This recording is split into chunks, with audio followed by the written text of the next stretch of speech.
Okay, magandang araw po mga kaibigan.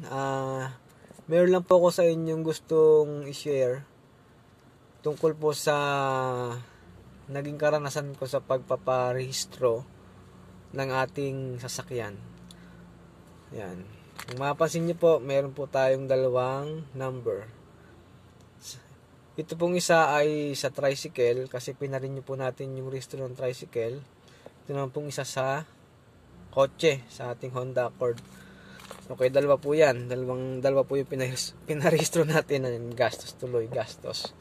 Pero okay lang. Doon po pala sa mga nagtatanong kung madali na bang magpa-emission test. Madali na po.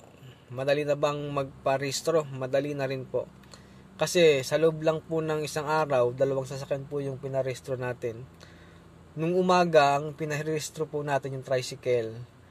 Kinuhanan ko po ng insurance, pina-stencil ko na, pina-emission ko, then pinarehistro ko na, pinarenew ko na. Natapos ako siguro mga bandang alas 11, tapos na yung tricycle. Nung mga bandang hapon, alauna, ito naman kotse yung ating pinarehistro. Kinuhanan ko din ng insurance, pina-emission, stencil, then pinarehistro ko na sa LTO. Madali lang.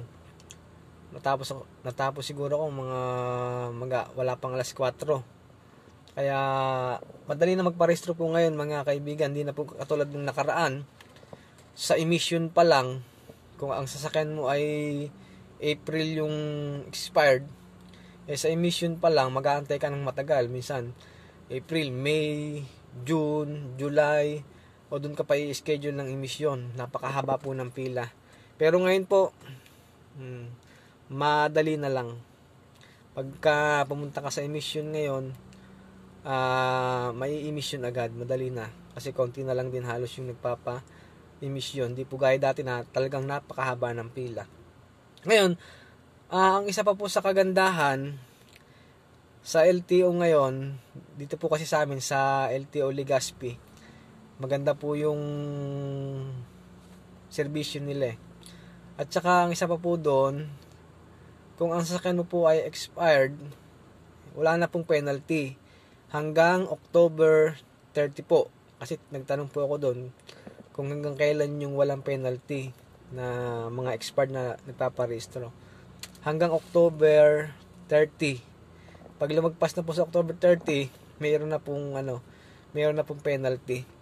Kaya ngayon pong October, samantalahin na po natin, parehistro na po natin yung mga sasakyan natin. Kasi sayang din po sayang din yung penalty. Gaya po nito. Yan. Kung makita nyo po, 5,729, may penalty po kasi yan. Tapos, nung nagparehistro po ako ngayon, wala nang penalty. Ayan na lang po binayaran ko, 3,779. Kaya tingnan nyo, halos 2,000. 2,000 din, sayang din po baga. Sayang din yung 2,000. Sa tricycle, sabagay, wala namang penalty yung tricycle ko kasi updated yun. Kaya, yan po, ngayon po October, hanggang October 30, samantalahin na po natin mga kaibigan na tayo po ay magparehistro para walang penalty. Kasi sayang din po yung 1,000 o 2,000. Ako 2,000 yung nasave ko. Walang penalty. Ang sasakyan ko, June. Kasi 6 yung ending number ng plate niya. O June pa. Kaya may penalty na rin yan kung hindi nila pinayagan ngayon na mabigyan ng walang penalty yung mga magpaparehistro. Sayang din po baga. Kaya samantalahin po natin mga kaibigan na magparehistro po ngayong October hanggang October 30 katapusan. Okay, salamat pala sa LTO Legazpi. Napakaganda po ng serbisyo nyo mga nariyan. Ganda. Madali lang po yung pag-process ng mga papel.